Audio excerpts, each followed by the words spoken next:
Yeah. It seems like the groups got pretty good interest in a lot of, people.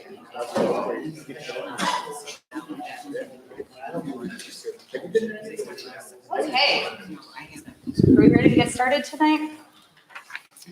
As you can see, we are hopefully live streaming. For new regulations for the IDA, we do need to make an attempt to record or live stream all of our meetings. So that is happening here. I just want everyone to be aware. So when you're making a comment, I would appreciate it if you came up and made sure you were near one of these microphones for that purpose. And what else was I going to say? Oh, hi, I'm Tracy. I'm Tracy Barrier.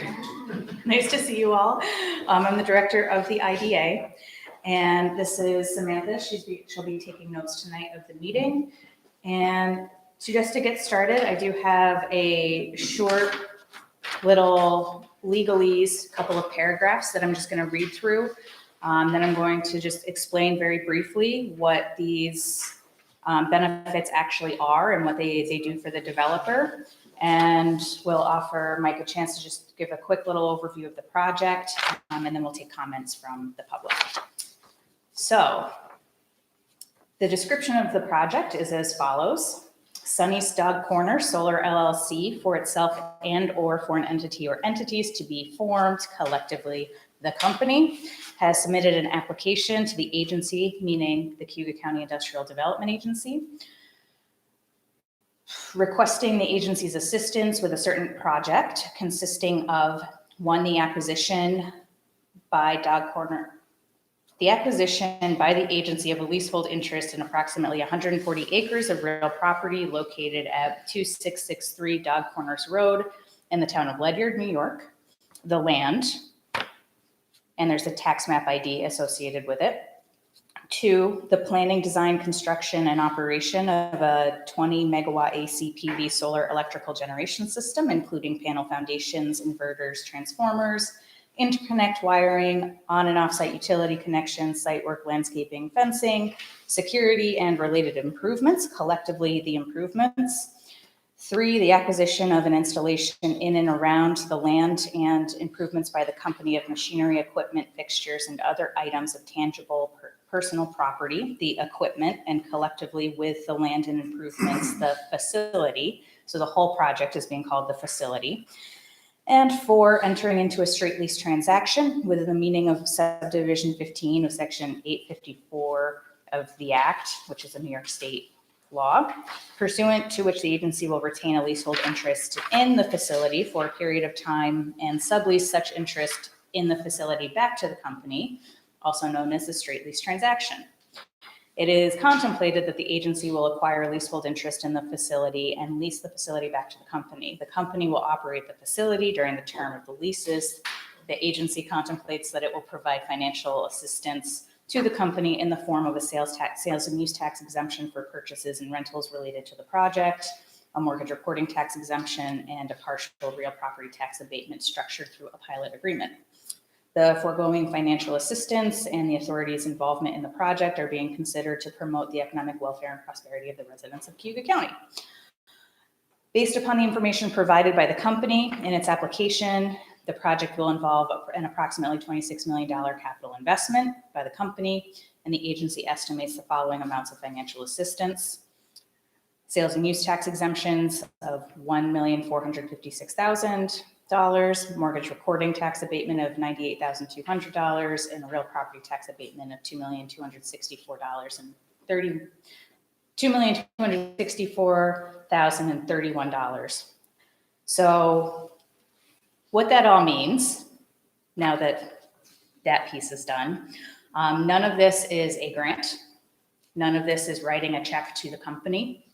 These incentives are strictly tax abatements.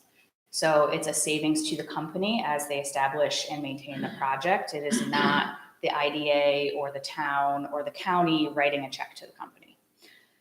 The sales and use tax exemption is strictly for the setup of the project. So the purchase, installation of the array. It is not an ongoing sales tax exemption for the life of the project. It is specifically for the setup of the project. The mortgage reporting tax abatement, same deal on any original financing. It's not necessarily an ongoing benefit agreement. It's a 15-year property tax abatement. And really what this does is it has the base value of the land paid the taxes completely on. So there's no reduction in tax liability from the current level. And then it adds a payment for taxes on top of it. What this does is it basically says, okay, you're going to pay additional taxes on that property. You're just not going to pay as much as you would without a pilot agreement. And the reason for that is because of the nature of these projects. The taxable value of the land does tend to increase substantially, and the projects don't tend to be viable in the long term without these types of abatements on the property taxes. So as the pilot is currently written, what would be paid in property taxes for the 15 years is 100% of taxes on the base value of the land. So the property as it exists, whatever that is assessed for without the improvements, that would get paid completely. And then starting at a $4,000 per megawatt payment on an annual basis with an escalator each year.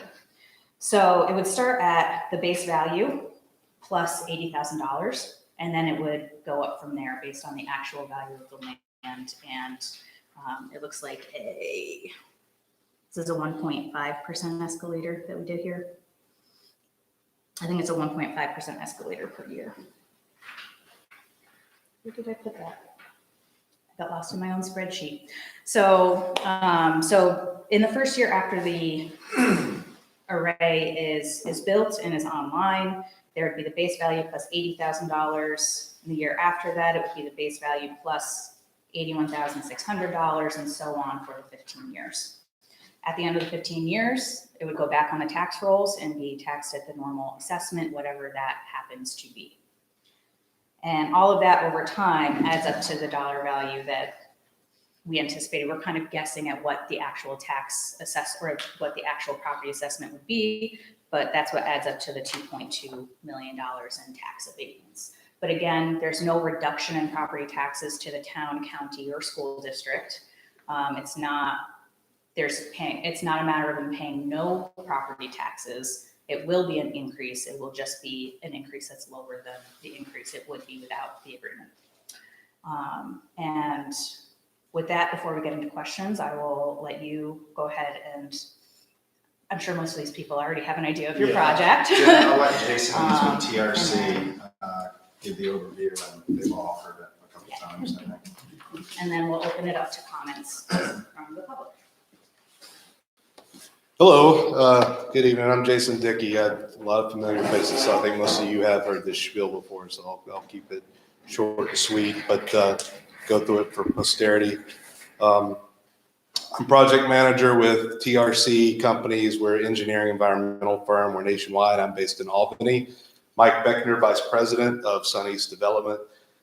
We're here, of course, for Dog Corners Solar. It's a 20 megawatt ground-mounted commercial solar facility, footprint roughly 140 acres, right here in the town.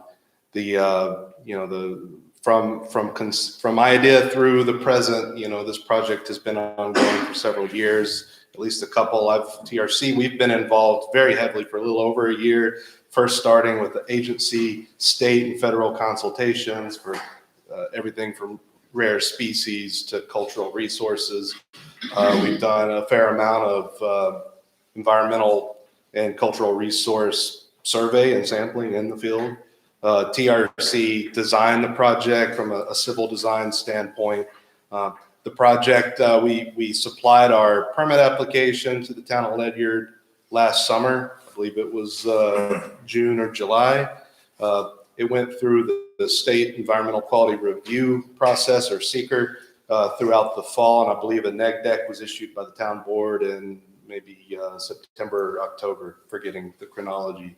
A negative declaration was issued, meaning that the board found no findings of significant adverse impacts to environmental, cultural resources, et cetera. From there, the project was advanced to the planning board for site plan review.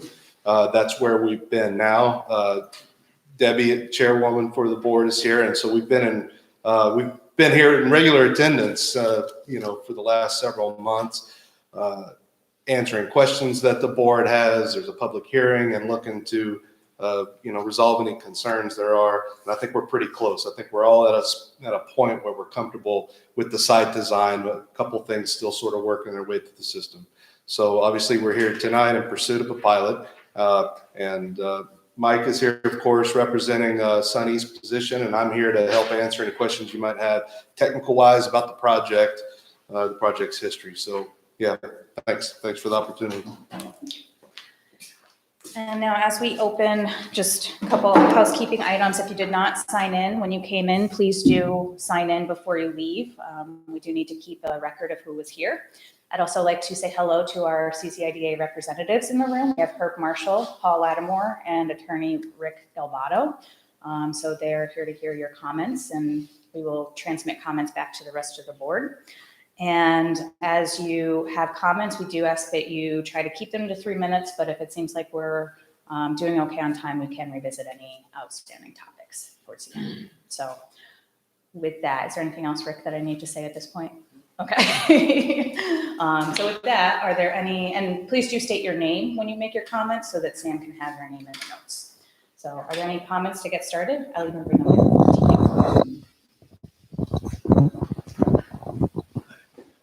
I'm Mark Jordan. I was wondering, when you're basing that on the assessed value, are you doing it on the agricultural assessed value or the total assessed value?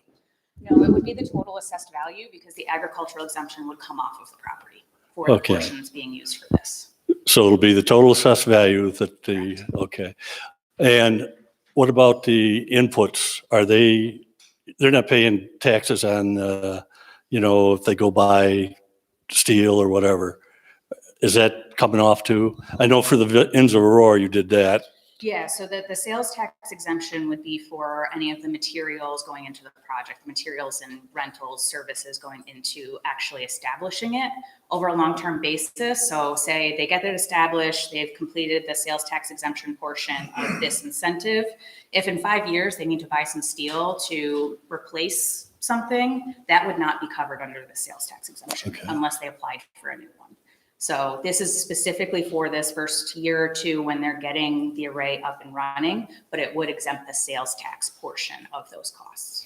So the pilot project or program here is covering the sales tax for the getting it up and running and the town and county and school taxes. So the pilot itself covers the real property taxes for the 15 years. There's a separate abatement for the sales and use tax, but it's included in the overall benefit of this application. Yes. Very good. Anyone else have thoughts on financial incentives? Make this quick and easy.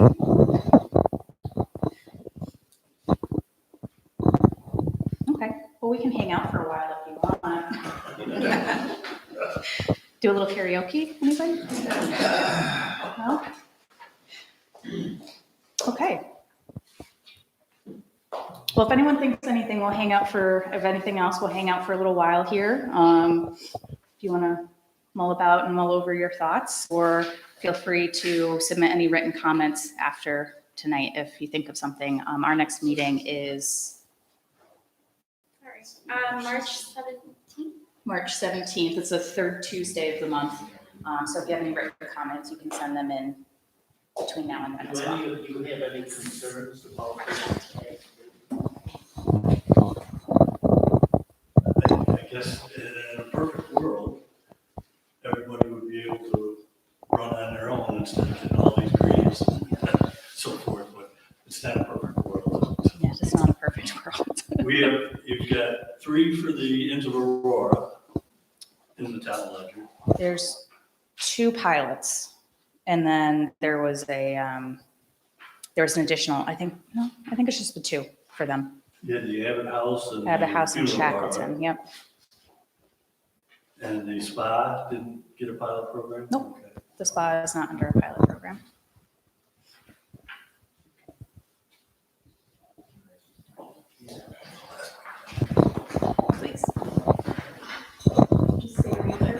Mark Bailey. I was curious, you had said that at year 16, this thing goes back on the tax rolls at assessed value. Who assesses it and how does that exactly work? So the assessment is the responsibility of the town assessor. So they would determine what the assessment is. They'll continue to assess it throughout the pilot agreement. But when it comes off, it would be, any taxes at that point would be based on the assessment set by the town assessor. Okay, thank you.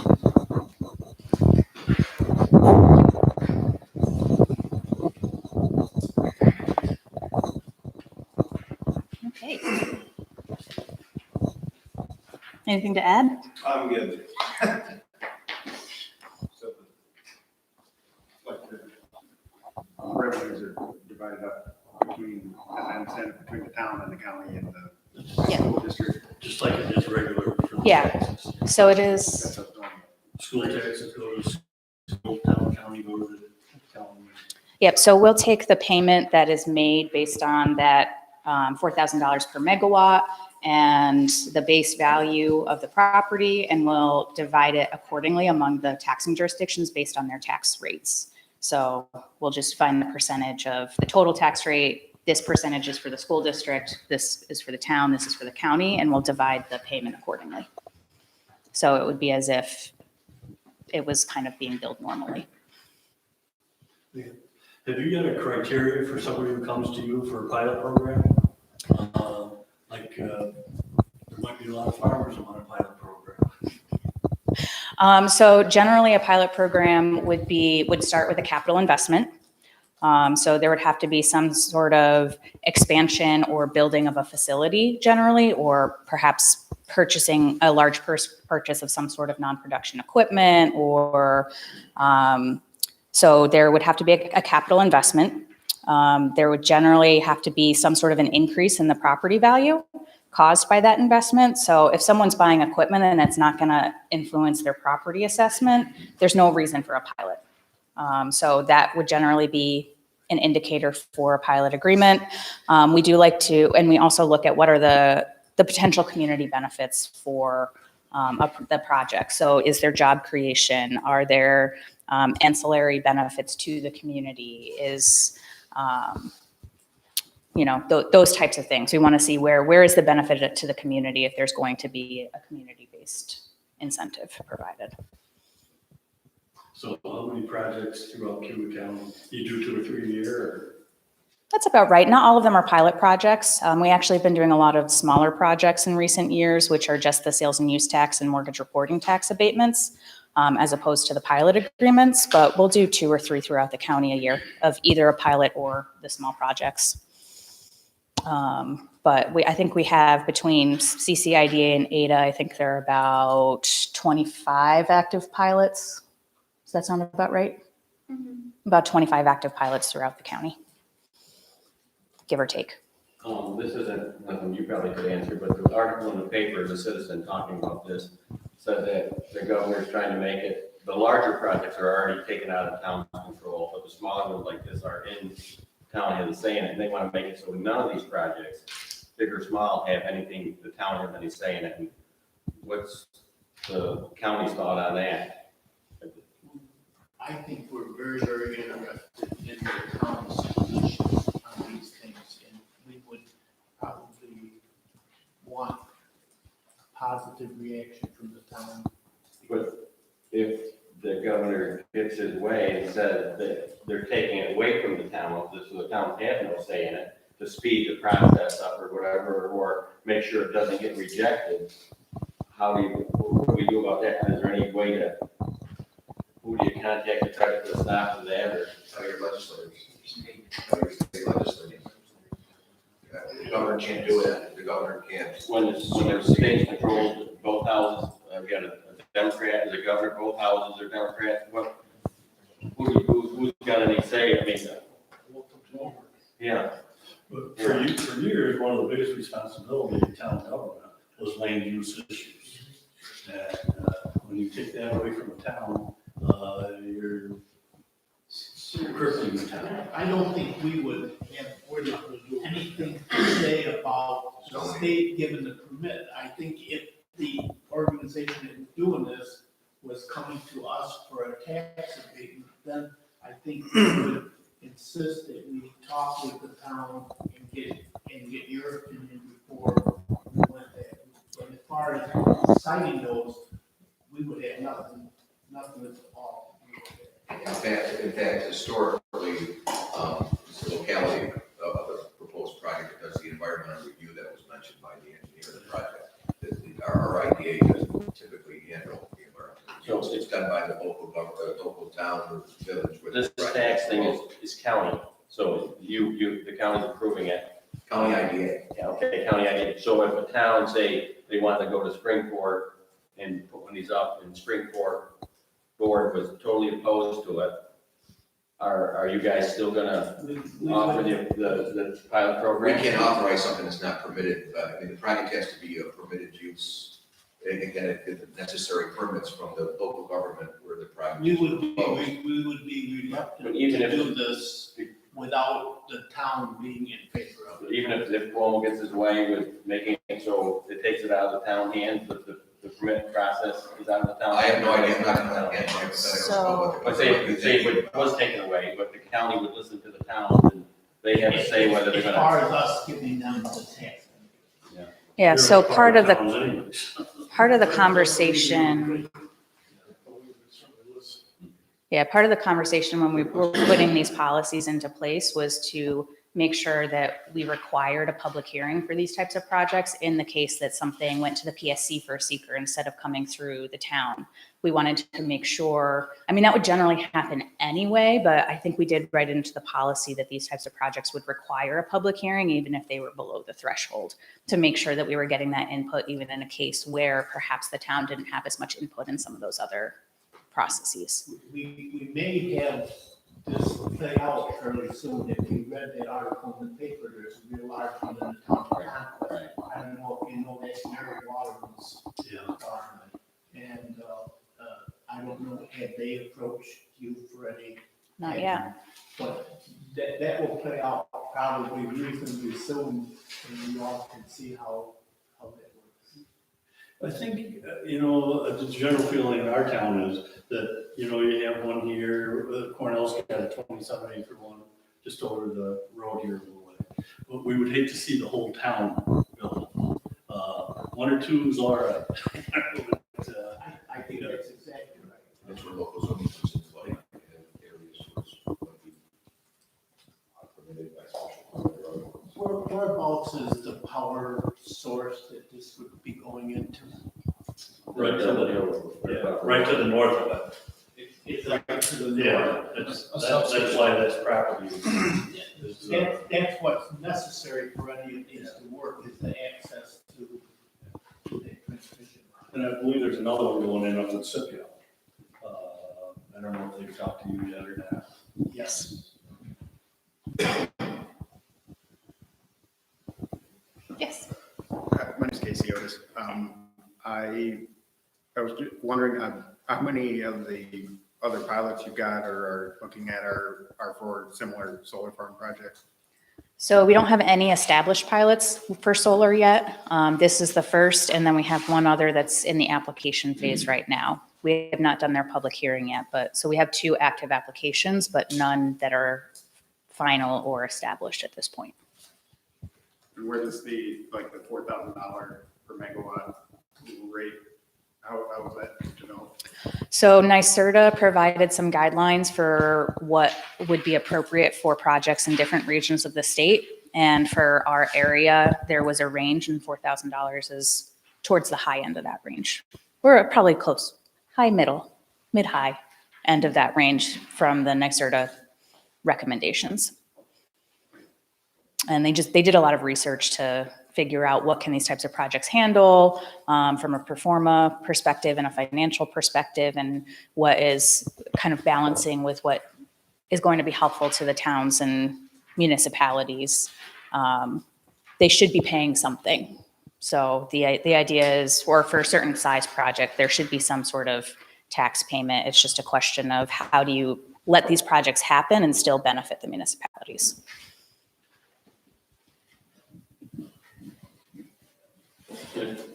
So this expires in 15 years and then they go to paying the, have you had any, But only when there's an additional capital investment.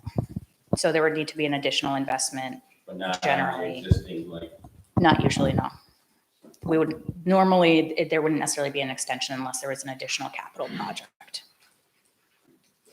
For this, you guys have been talking about potentially like re-racking as the panels are near the end of their life. And would that kind of ways beyond 15 years, would be more like 30.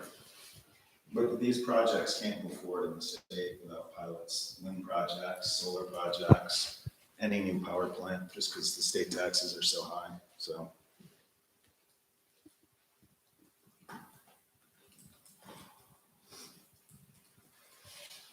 and you're only doing them in New York because of the NYSERDA grants? That's what's attracted solar. Right. But there's rec contracts in every state. It's just, Well, you just commented on New York State taxes being high, which I've lived there all my life, so I understand that. me too. But what entices the solar business to come to New York is, The NYSERDA contracts. What company? Yeah. Oh, geez. Yeah, I just looked at it the other day and now I can't remember off the top of my head who it was. Totally different to these. Yeah, it's a different company. Oh, it's next there. Florida Power and Light. It's next there. Good. I'm glad you can remember off the top of your head. So, but there has been a lot of interest. We have received a number of inquiries and people kicking the tires, and it's just a question of which ones become real projects. And this one has, unlike some of the others. Is the one in Conquest the only other one you got going? So the one in Conquest has not come to us yet. The other one going is in Scipio. Scipio, is that right? NYSERDA will end up coming to you. I'm sure they will. They're probably waiting on the confirmation of the NYSERDA stuff, right? I know they applied, Could but be. I mean, it's been confirmed, just not publicly released, so that may be what they're waiting on. so. I just heard through the grapevine, City of Auburn was gonna cover their landfill. I mean, as far as I know, that's still a possibility and they're just still working through what that looks like. But the Auburn IDA has also established policies for renewable energy projects as well. Because there's been a few ideas kicked around over the last couple of years for that. You know, it's a great option for a piece of land that can't be used for anything else. Makes it a productive piece of land again. But I'm not sure where they are with that at this point. It's kind of done one of It's these. still an open landfill, right? So the part that they're talking about putting solar panels on is the cell that's closed and has been closed for quite some time, but there is still an operating cell.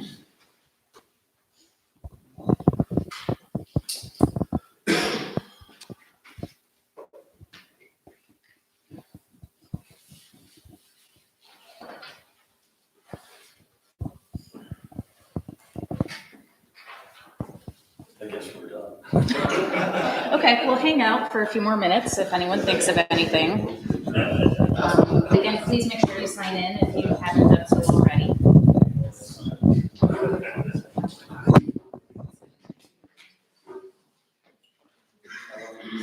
We'll give it 5 minutes.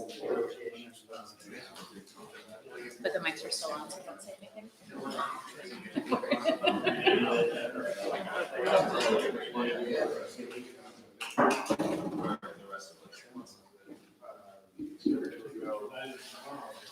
Did anyone want the legalese?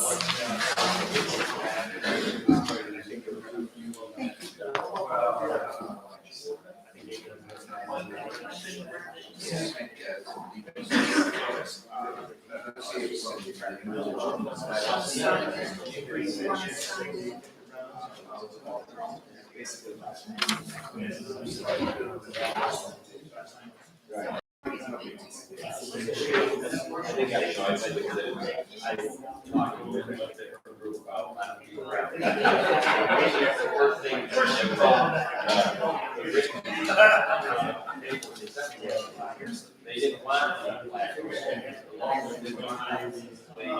Well, I've got a meeting every night this week and I got the time this weekend. Well, I think, at time 6:30, so. Ready to move to March. So where are we done? Yeah. I saw that we got material. Does the village, does the village have the final decision? So, but we gotta give them ours and just certify, if they go against us, it's on the stages, they can come up later on.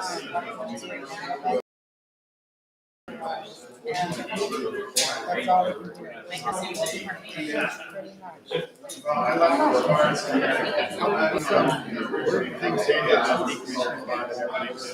We'll find out. But right now, it's still today, it's not you know what it's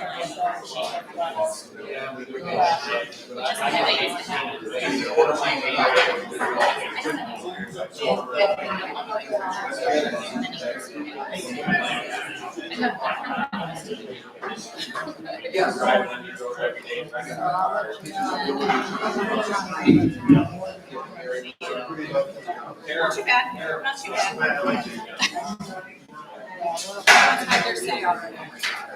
Except when it's all decided.